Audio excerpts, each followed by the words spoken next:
सभी को सादर नमस्ते जी। आदरणीय श्रोतागण, देखिए, हम योग दर्शन का अभ्यास, योग दर्शन का स्वाध्याय कर रहे थे। अब तक हमने पढ़ लिया अथ योगा अनुशासनम योगश्चित वृत्ति निरोध है। जब योग सिद्ध हो जाए, चित्त की वृत्तियों का निरोध हो जाए, तब क्या करें? तदा द्रष्टु स्वरूपे अवस्थानम, योग दर्शन का तीसरा सूत्र। महर्षि पतंजलि फल दिखा रहे हैं कि फल मिलेगा, फल मिलेगा। अब करो मेहनत। क्या फल है? बोलिए मेरे साथ एक बार। तदा द्रष्टो स्वरूपे अवस्थानम। तदा माने कब? कब? जब चित्तवृत्ति निरोध हो जाए तब। ठीक है, चित्तवृत्ति निरोध मतलब योग। जब योग हो जाए, योग का अर्थ समाधि। योग और समाधि जो है वो एक ही बात है। जब समाधि प्राप्त हो जाए, योग सिद्धि हो जाए, चित्तवृत्ति निरोध हो जाए, तब क्या होगा? द्रष्टु, दृष्टा के जो षष्ठी विभक्ति द्वितीय एकवचन में स्वरूपे, स्वरूप में अवस्थानम स्थिति हो जाती है, तब दृष्टा के स्वरूप में स्थिति हो जाती है। ये फल मिलेगा। ये क्या फल हुआ भाई? दृष्टा कौन है, उसके स्वरूप में होने से क्या लाभ होगा, उस स्थिति में होने से क्या लाभ हो? देखिए, दृष्टा हम ऋषियों को कहते हैं कि वो दृष्टा, और सृष्टा कहते हैं हम परमेश्वर को।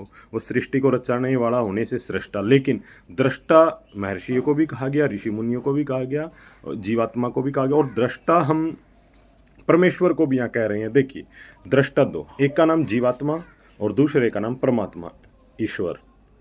पहला दृष्टा कौन है? जीवात्मा, और दूसरा ईश्वर। ये दो दृष्टा हैं।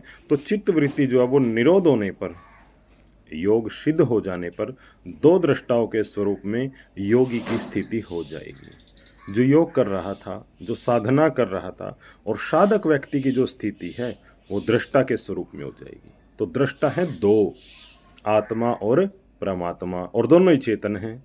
दोनों दृष्टा क्या है जी? चेतन। और दृष्टा का मतलब क्या होता है? देखने वाला। आप और हम देखते हैं या नहीं देखते? देखते हैं।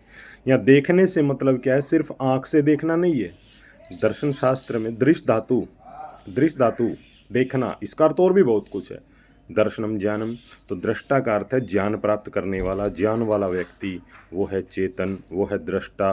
तो जो दृष्टा आत्मा है वो देखता भी है, सुनता भी है, सूंघता भी है। ये सारे काम वो दृष्टा करता है। जानता भी है, समझता भी है, विचार भी करता है, योजना भी बनाता है। वो चेतन है, वो दृष्टा है। वो आत्मा भी तो दृष्टा है, क्योंकि वो सारे काम कर रही है जो मैंने बताया आपको। वो अपने जीवन में बहुत सारी चीज़ों का अनुभव भी करता है, सुख दुख की अनुभूति करता है। वो दृष्टा है। क्यों? क्योंकि जीवात्मा का लक्षण है इच्छा करना, दुख सुख प्रियतन। और दूसरा दृष्टा कौन सा है? ईश्वर, परमात्मा, परमेश्वर। वो संसार भर को देखता है, इसलिए वो भी दृष्टा है। सबको देखता है, सबके कर्मों का हिसाब रखता है, और ठीक समय आने पर उनका फल भी देता है, इसलिए वो क्या है जी? दृष्टा।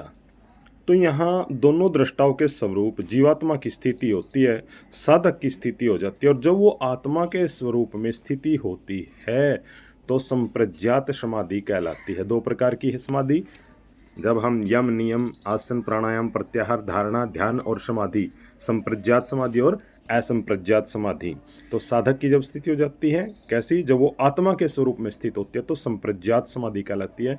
वो अपने आप को जान लेता है, आत्म ज्ञान को जान लेता है, अपनी अनुभूति करता है। दो तरह की जो समाधि थी हमारी, संप्रज्ञात और असंप्रज्ञात। और जब ईश्वर के स्वरूप में स्थिति होती है, परमात्मा के स्वरूप में स्थिति होती है, सर्वद्रष्टा के स्वरूप में स्थिति होती है, और सृष्टा के रूप में स्थिति होती है, तब क्या है? असंप्रज्ञात समाधि होती है। फिर उसको ईश्वर ठीक से अनुभूति में आता है। ईश्वर एक है, सर्वव्यापक है, निराकार है, सर्वशक्तिमान है, न्यायकारी है, चेतन है, सर्वज्ञ है, सृष्टि का कर्ता है, सबका माता पिता, आचार्य, गुरु, राजा, न्यायाधीश है, और वही दुनिया का मालिक है। वही चलाता है, वही मिटाता है, सारे काम वही। हमारे काम हम करते हैं, अपना काम परमेश्वर करता है।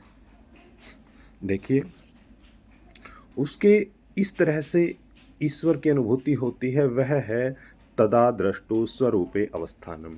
जो जब व्यक्ति अपने को भी जान लेता है, ईश्वर को भी जान लेता है, इससे क्या लाभ होगा? आत्मज्ञान को भी जान ले और ईश्वर को भी जान ले, तो इससे लाभ क्या होगा? तो कहते हैं जी, वो बुरे काम बंद कर देगा। उसके अंदर जो अविद्या है, राग है, द्वेष है, काम, क्रोध, लोभ, मोह, ईर्ष्या, अभिमान, अहंकार जितने भी दोष हैं वो सारे धीरे धीरे कम होते जाते हैं और एक दिन वो जीरो पर आ जाते हैं, ख़त्म हो जाते हैं। ये इसका फल है और इस फल को प्राप्त करने का कोई दूसरा उपाय भी नहीं है। दुनिया में आप इंजीनियर बनो, डॉक्टर बनो, कुछ भी बनो, ये परिणाम किसी भी विद्या से नहीं मिलेगा जो इस योग की विद्या से मिलेगा, जो इस समाधि से मिलेगा, जो इस परमेश्वर के स्वरूप में, आत्मा के स्वरूप में, जीवात्मा के स्वरूप में जाने से मिलेगा। सारे दोष, अविद्या, काम, क्रोध, लोभ, मोह, ये सब क्या है जी, खत्म हो जाएंगे। और जब ये सब खत्म हो जाएंगे तो उससे क्या फ़ायदा होगा? उससे आपको मोक्ष मिलेगा, जो आपका अंतिम लक्ष्य है। वो उस दिन मिलेगा जब आपकी अविद्या आदि सारे क्लेश नष्ट हो जाएंगे, जीरो स्तर पर, जीरो लेवल पर आ जाएंगे, तब मोक्ष हो जाएगा।